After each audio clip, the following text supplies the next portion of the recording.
Yeah, so what's going on, boys and girls? How's the angle of the dangle for you guys today? We played a little bit of Black Ops 2 using that Diamond Vector. Yeah, boy. Gotta look fresh as we kill these guys.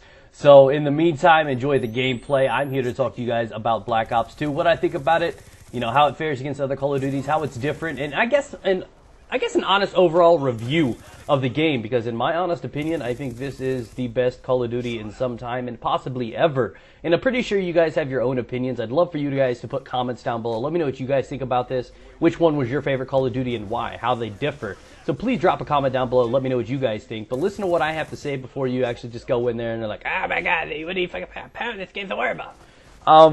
Honestly, this has been my favorite Call of Duty in some time. Since I've been doing Call of Duty, since Modern Warfare 2 on YouTube, this is, in my opinion, the best Call of Duty out there.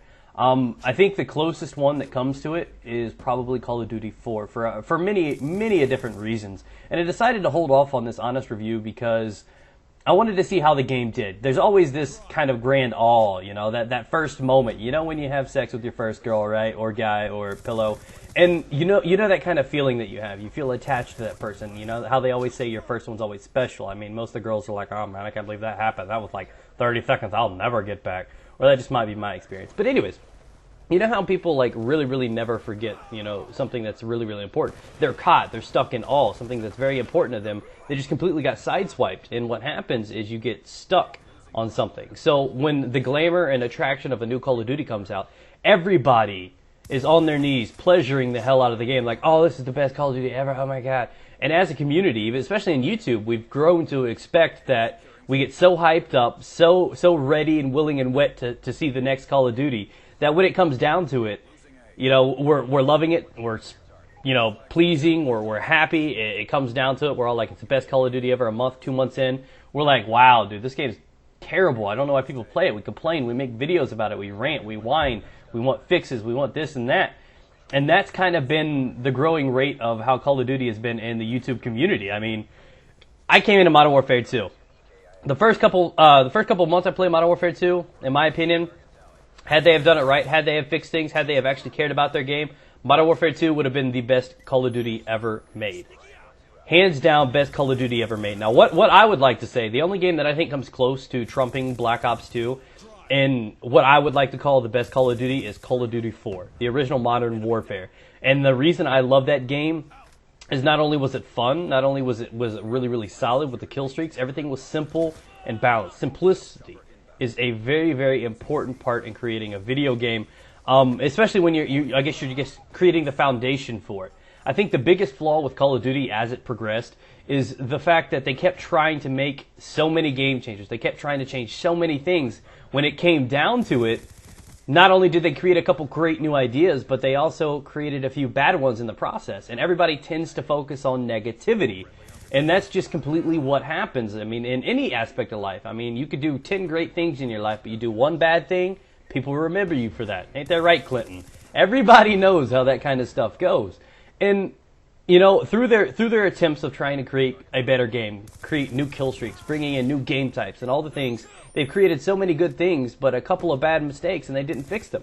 And especially when like just a massive, I guess, amount of the community was like, hey, fix noob tubes in Modern Warfare 2. They never did. And it even gave like One Man Army a bad name. I loved the concept of One Man Army, being able to replenish your health, or not your health, but your ammo. It was great for LMGs and stuff like that. I mean, it could have gone on to replace Scavenger if you need be, you know, just like done what you needed to do. And what I loved about that is it was a little bit more tactical. You had to play it smart. You needed to do what you needed to do. But because it came equipped with noob tubes, it got the bad name. It's like, how's it my fault? You know what I mean? It's like, it's an accomplice. And it's like, oh yeah, you were there. Yep, nope, now you're getting 2 to 5 for that one. And I thought it got a bad name simply because of noob tubes. And they never fixed it. Had they would have released that, had they have gotten rid of noob tubes, that game would have been incredible. But they didn't. They didn't because they wanted to make the game easy for scrubs to play.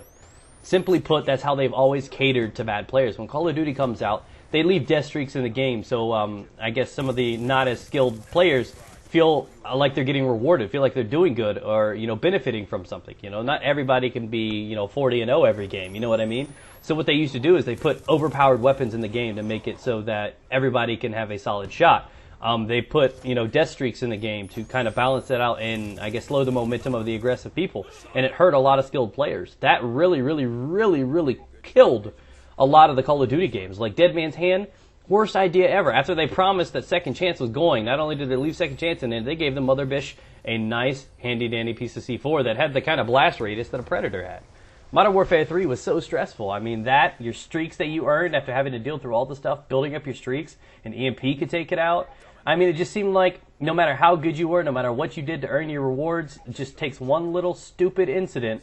Nothing of your fault. You get rewarded by killing a guy and he kills you. How's that a reward? How's that benefit? Why am I going to kill a guy knowing he could just fall down and kill me just because I killed him? Where's the benefit from that? You know what I mean? So they've always made these little mistakes that have always held back a game. And I can't really find one in Black Ops 2. That's the simplicity that I was talking about. That's what makes a game so solid, is the limited amount of flaws in a game. Hopefully you guys have had some time playing Team Fortress 2. Team Fortress 2 is a game that's got limited flaws in it. I mean, there are a couple classes that are a little bit stronger than the rest, but it's simple. It stayed to its roots. It never really changed. It adds, a couple maps in here and there, some hats, makes it fun, keeps it refreshing. That game's been successful on the same everything for 5-6 years now. I don't know how long it's been out, but you guys know it's been out for a little while, and they never needed to change that. But Call of Duty's always had this drive to become bigger, better, change the aim, change the game, do this and that. And they were so busy about trying to come up with the next best thing, they were just simply overlooking, perfecting what they already had. And I think that's kind of what they did. Black Ops 2, in my opinion, is what Modern Warfare 3 aimed to achieve. It's what Modern Warfare 3 wanted to be. It wanted to be futuristic. It wanted to be colorful. It wanted to be, out there. It wanted to reward objective gameplay. It wanted to, have those kill streaks that were looked at and wanted. And, I think they did Black Ops 2 perfectly. I seriously have limited complaints about the game. The biggest complaint I always see is people say that it's an SMG-dominant game. You're playing a close-quarters, fast-paced video game with a lot of close areas. Of course SMGs are going to dominate. They're not stronger than the assault rifles, but if you're using an assault rifle, don't run into small rooms. Simply put. So I think Black Ops 2, in my honest opinion, is the best Call of Duty they have made to date. And again, the only Call of Duty that I think comes close to it is Call of Duty 4. And Modern Warfare 2 had the potential if they would have fixed their game. I mean, that's when everything changed. The new kill streaks came in. The layouts, the great maps, the nice colors. It looked so much better. It was well thought out. You had the nuke, which changed everything. A game ender. There were so many great ideas that came into MW2, but just a couple flaws, and that's what held that game back so much. But nothing, not even Black Ops 2, trumps the fun that I had in MW2. Something about MW2 was exhilarating. I mean, in the Black Ops games, I've always liked the games themselves better, but the Modern Warfares are always more fun for some reason. I'm not sure if it's because those end games, the Moabs and the nukes, or what it is, but those games have always seemed to achieve a little bit more fun than I'm used to from a Treyarch title. But again, I love the Treyarch community a little bit more. I think they fashion their games better. They listen to us a little more, and that's what I love about it. But that's been my little talk on my, review of Black Ops 2. I do think it's one of the best ones in a while. I definitely find that it's fun. I love to run through and try to unlock the diamond camos. I love the prestiging. I love, upgrading your weapons, stuff like that. The new system, the point system, I think they really, really did create one of the best things they've ever done with this game, and I praise them for that.